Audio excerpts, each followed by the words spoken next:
দীর্ঘদিনের শ্মশান পুনরুদ্ধারের দাবিতে দক্ষিণ দিনাজপুর মাতাইশ এলাকায় রাজ্য সড়ক অবরোধ স্থানীয়দের। সোমবার বেলা 2:30 নাগাদ বালুরঘাট বাঙালিপুর রাজ্য সড়ক অবরোধ করে বিক্ষোভ স্থানীয় বাসিন্দাদের। প্রশাসনের প্রতিশ্রুতির পরও শ্মশান নিয়ে ইতিবাচক সিদ্ধান্ত না হওয়ায় অবশেষে এই ঘটনাকে কেন্দ্র করে পথ অবরোধ করেন বাসিন্দারা। ঘটনাকে কেন্দ্র করে এলাকায় ছড়ায় ব্যাপক চাঞ্চল্য। প্রসঙ্গত উল্লেখ্য, বেশ কিছুদিন ধরে শ্মশানের জায়গা নিয়ে সরব স্থানীয় বাসিন্দারা। গত 2019 সালে এই শ্মশানের জায়গায় হাতবদল হওয়ার ফলে তা স্থানীয় ব্যবসায়ী ইন্দ্রজিৎ লাহা ওরফে লালুর হাতে চলে যায়। আর এরপর থেকেই যাবতীয় সমস্যার শুরু হয় বলে দাবি করেন স্থানীয় বাসিন্দারা। তারা জানান, দীর্ঘ 70-80 বছর ধরে এই এলাকায় শ্মশান অবস্থিত।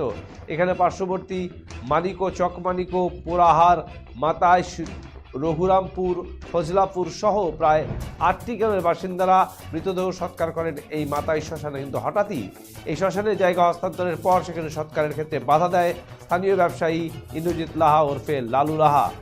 এরপর এদিন দুই পক্ষকে মিলিয়ে শুনানি হওয়ার কথা থাকলেও তা হয়নি বলে দাবি করেন বাসিন্দারা। এরপরই মাদাইশ এলাকায় বিক্ষুব্ধ জনতা বালুরঘাট বাঙালিপুর রাজ্য সড়ক অবরোধকারী বিক্ষোভে সামিল হন। ঘটনার কথা জানাজানি হতেই ঘটনাস্থলে এসে পৌঁছায় হিলি থানার পুলিশ। পুলিশের প্রতিশ্রুতি ও সহযোগিতায় অবশেষে পথ অবরোধ তুলে নেন স্থানীয় বাসিন্দারা। পাশাপাশি তারা দাবি করেন, অবিলম্বে তাদের দাবি পূরণ না হলে তারা বৃহত্তর আন্দোলনে নামবেন।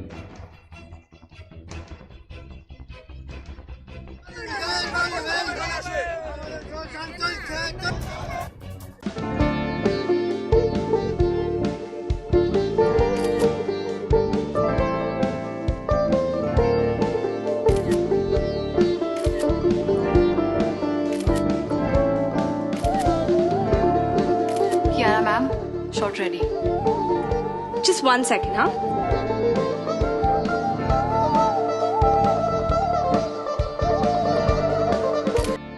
Simco Gold and Diamond, RRN Road, Old Post Office Para South, Coachbihar.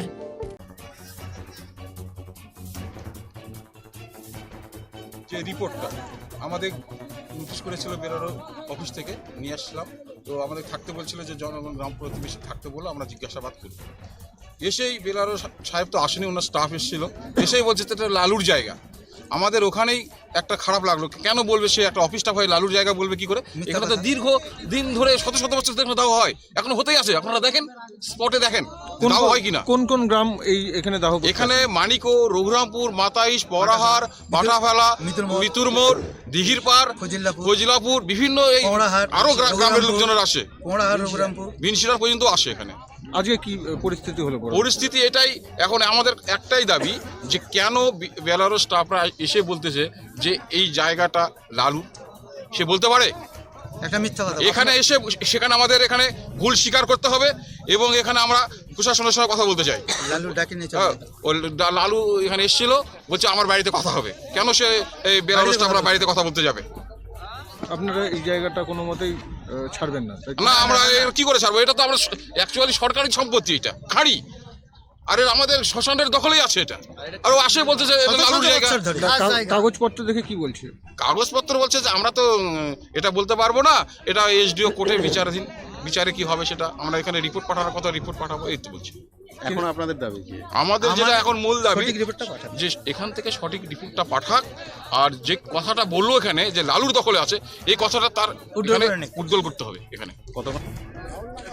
অন্যদিকে জমির মালিক লালু লাহার সঙ্গে কথা বলে তিনি জানান, বিষয়টি কোর্টের বিচারাধীন, তাই কোর্টের মাধ্যমে যা সিদ্ধান্ত হবে তা তিনি মাথা পেতে নেবেন। অন্যদিকে জমির আরেক মালিক তথা লালু লাহার ছেলে, তিনি সংবাদ মাধ্যমের মুখোমুখি হয়ে জানান, বিষয়টি যেহেতু বিচারাধীন, তাই এ বিষয়ে বিচার ব্যবস্থার মাধ্যমেই তা নিষ্পত্তি হবে।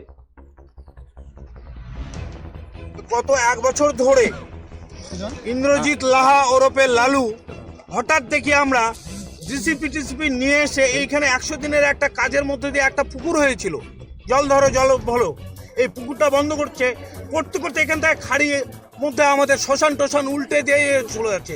হঠাৎ আমাদের 4-5 গ্রামের লোক এসে তার জিসিপি বাধা দেয়, বাধা দিয়ে তুলে দেওয়ার পর তখন আমরা বলি যে চলো আমরা প্রশাসনের দ্বারস্থ হই। আমরা বিএলআর অফিসে গেছি, বিডিও অফিসে গেছি, তারা ইনকোয়ারি আসে, তারা এসে লালুল্লাহকে বলে যে তুমি যে খাড়ির মধ্যে মাটি ফেলেছো, এই মাটিটা অবিলম্বে তুলে নাও। আর এইটা আমাদের দখলে আছে। আর এখানে খাড়ির আয়তন কতটা সেটা আপনারা বলুন। খাড়ির আয়তন আমরা লালুর জায়গাতে যাইনি।